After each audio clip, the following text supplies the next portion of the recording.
Oke, teman-teman semua dari pecinta porang, khususnya para petani pemula ya. Pada kesempatan ini saya akan menjelaskan tentang bagaimana cara menanam porang dari bibit katak. Dan mohon maaf, saya tidak menjelaskan ke lahan karena waktu saya membuat video ini waktu bulan April ya. Jadi bukan waktunya tanam, tapi saya bertujuan supaya video saya ini mungkin bisa untuk referensi bagi Anda yang mau tanam di musim bulan 10 nanti. Maka dari itu tonton videonya sampai selesai ya. Dan juga kami sampaikan terima kasih ya kepada teman-teman yang telah mendukung channel ini, yang telah subscribe di channel ini. Dan bagi teman-teman yang belum subscribe, tolong di-subscribe dan juga tekan tombol lonceng ya, biar bisa mengikuti video-video saya selanjutnya. Oke, langkah awal yang harus kita siapkan, ya tentunya pertama bibit ya. Ini saya menjelaskan tentang bibit katak ya. Yang kita harus siapkan pertama kali adalah bibitnya dulu ya, karena apa? Karena bibit itu memang sangat penting ya, sangat istilahnya hal yang sangat pokok dalam budidaya porang. Karena kalau kita belum siap bibitnya, mau melangkah itu tentunya akan belum berani ya, umpama mau mengolah lahannya tapi bibitnya belum ada, itu jangan sekali-sekali ya, karena gampang-gampang susah untuk mencari bibit ini ya. Berarti kita siapkan bibitnya dulu. Setelah itu kita siapkan lahannya ya, seperti ini. Ya, kita perkirakan lahan ini umpama kita hitung 1 hektar gitu ya. Nanti kita yang lain.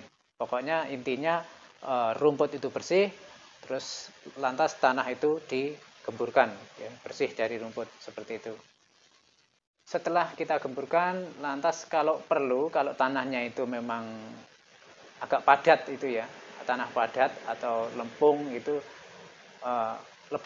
lebih bagusnya nanti ditambah dengan sekam bakar ya. Sekam bakar itu ditabur, kalau 1 hektar itu ya kisaran sekitar 200 sak, itu nggak apa-apa, nanti ditabur aja sebelum kita buat biddingan ya.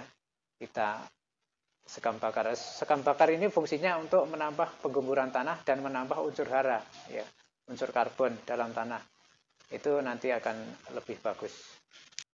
Oke ya, mungkin ada pertanyaan itu kapan seharusnya kita memulai untuk mengolah tanah. Itu kalau menurut saya itu sebaiknya dimulai dari bulan Agustus atau September.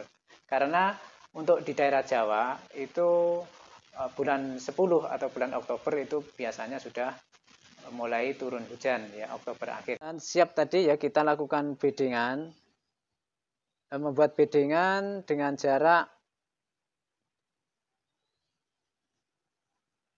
100 cm ya. Ini jaraknya 1 meter ya, atau 100 cm. Ini 1 meter. Terus setelah 1 meter ini ada saluran air. Misalnya paritnya ya ini.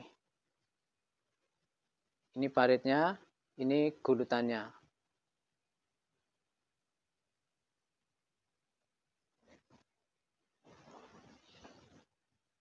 Kita buat gulutan seperti ini. Dan di sini ada parit. Ya, parit ini ukurannya ya 30 cm. Ini paritnya. Terus ini gulutan lagi, parit lagi, gulutan lagi, parit lagi, seperti ini. Ya, kenapa kita buat seperti ini? Karena ini untuk mempermudah perawatan ya. Ya, apabila kita menyiangi itu bisa dari sini, bisa dari ini ya, bisa dari samping ya. Jadi tidak menginjak tempat tanaman. Nah, dan juga gulutan ini yang ukuran 1 meter ini untuk menghemat lahan ya. Nanti kalau kita buat satu baris itu ya, terus satu baris ada parit lagi di tengahnya sini, nanti itu akan boros di lahan dan menurut kami itu kurang bagus ya. Jadi yang paling tepat untuk bedengan, lebar bedengan itu 1 meter. Akhirnya kalau kita lihat dari depan ya, dari depan itu bentuknya seperti ini. Ini bedengannya, ini salurannya, alias paritnya. Ini yang kecil ini parit. Ini tadi yang 1 meter. Ini 30 cm. Untuk kedalaman parit ini tidak usah terlalu dalam ya, sekitar 20 cm saja. Sekitar 20 cm. Nanti apa kalau kita buat dangkal itu bertujuan nanti kalau waktunya pembumbuan di sini nanti kita ambilkan yang dari sini ya. Kita ambilkan yang dari sini kalau nanti porangnya sudah tumbuh, nanti waktu pembumbuan kita ambil dari ini. Jadi kita tidak usah terlalu dalam dulu. Sekitar 20 cm.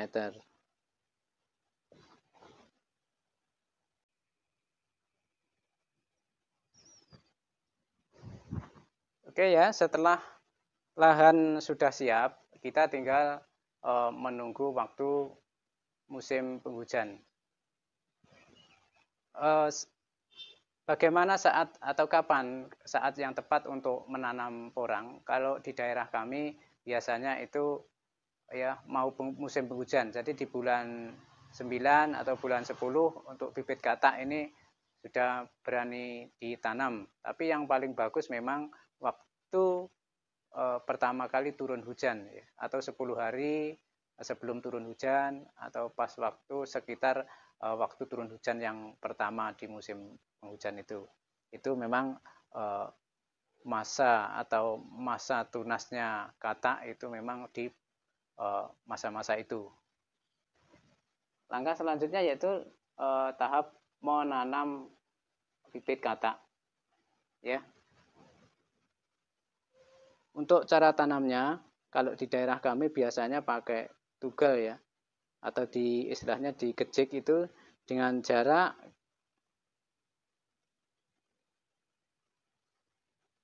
minimal 15 cm, maksimal 20 cm untuk bibit katak sedang ya.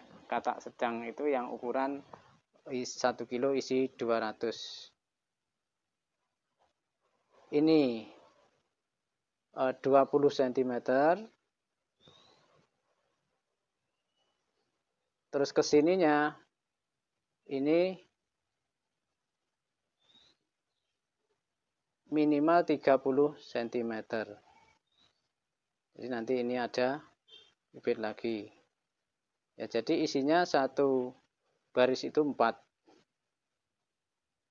Nah, ini. Gini ya. Ini setelah bibit katak tertanam, itu kita timbun dengan kedalaman jangan terlalu dalam ya, sekitar 5 cm itu maksimal. Karena apa? Karena bibit katak ini sebenarnya bisa tumbuh bagus itu kalau istilahnya nanamnya tidak terlalu dalam. Kalau terlalu dalam nanti pertumbuhannya akan lebih sulit. Tapi kalau terlalu dangkal, itu akan berakibat apabila kena sinar matahari terlalu panas itu bisa busuk. Jadi ya diperkirakan kedalaman itu sekitar 5 cm. Setelah bibit tertanam, langkah yang kita lakukan selanjutnya yaitu pemberian pupuk. Ya. Pemberian pupuk.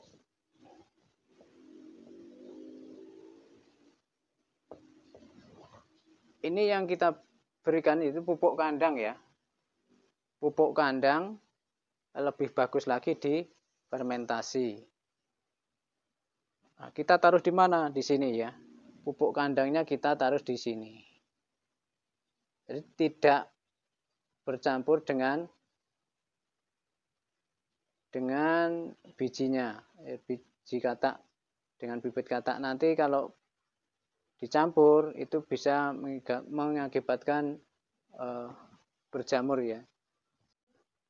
Dan setelah musim hujan berlangsung selama 1 bulan, itu biasanya bibit katak sudah mulai bermunculan ya, sudah mulai bermunculan. Nah, kita tinggal perawatan saja, kita sering cek kondisi airnya. Kalau memang kena istilahnya kalau tidak ada hujan dan sudah tumbuh, itu kita harus risiko kita harus mengairinya biar bibit tidak mati. Nah, setelah itu setelah bibit katak sudah mulai tumbuh ya, ini masih kuncup. Kalau masih kuncup itu jangan dipupuk dulu ya. Kita lakukan pemupukan kalau sudah mekar, kalau daunnya sudah mekar begini. Nah, sudah mekar ini bisa dilakukan pupuk tambahan. Nah, apa untuk pupuk tambahan? Kalau saran saya pakai organik yang sudah fermentasi ya. Ini untuk mempercepat pertumbuhan, itu pakai organik yang sudah fermentasi. Apakah perlu memang pemupukan kedua? Kalau pupuk kandangnya itu sudah banyak, saya kira tidak perlu ya. Tapi memang untuk selama ini masih kita memakai kimia, tapi sangat sedikit sekali ya untuk memicu pertumbuhan ini. Ini waktu tumbuh ini jangan kaget, karena kalau tidak ada naungan, biasanya ini tumbuhnya ini warna daunnya itu agak kuning ya, agak kekuningan. Tapi itu enggak apa-apa. Setelah itu setelah mekar, kita lakukan pemupukan. Tapi jarak pemupukan ini jangan terlalu dekat dengan batangnya. Jadi agak jauh ya. Di sini. Agak jauh. Atau di sini. Kita lakukan pemupukan susulan pakai pupuk yang sudah difermentasi, atau mungkin beberapa teman kami memakai Organindo ya, pupuk organik granul. Nah, pupukan di sini. Ini pupuk susulan.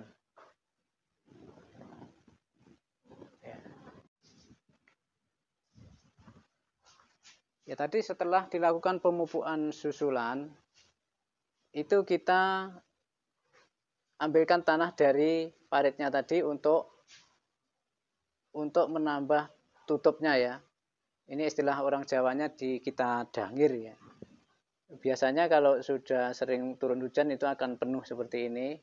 Itu kita ambil lagi untuk pembumbuan.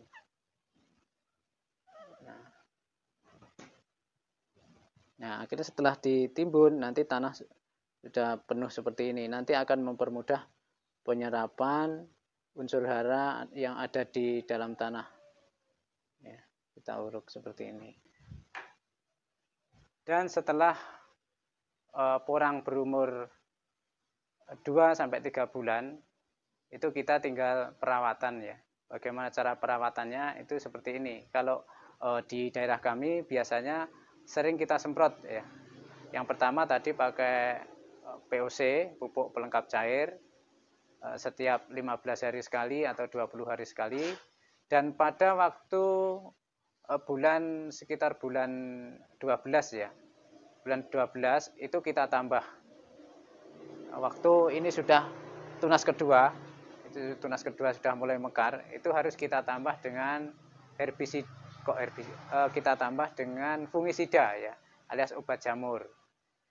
Ya, kita tambah dengan fungisida atau obat jamur itu berfungsi untuk mencegah tumbuhnya jamur, karena nanti kalau sudah terlanjur keserang jamur itu agak susah untuk membasminya. Lebih baik mencegah daripada mengobati. Nah, apa anti jamurnya itu tergantung selera Anda ya, bisa dari merek apa saja, yang penting kita kasih fungisida. Oke, dan perlu saya sampaikan bahwa musuh utama dalam budidaya porang itu yaitu rumput ya. Jadi kita pastikan tumbuhan kita itu bersih dari rumput.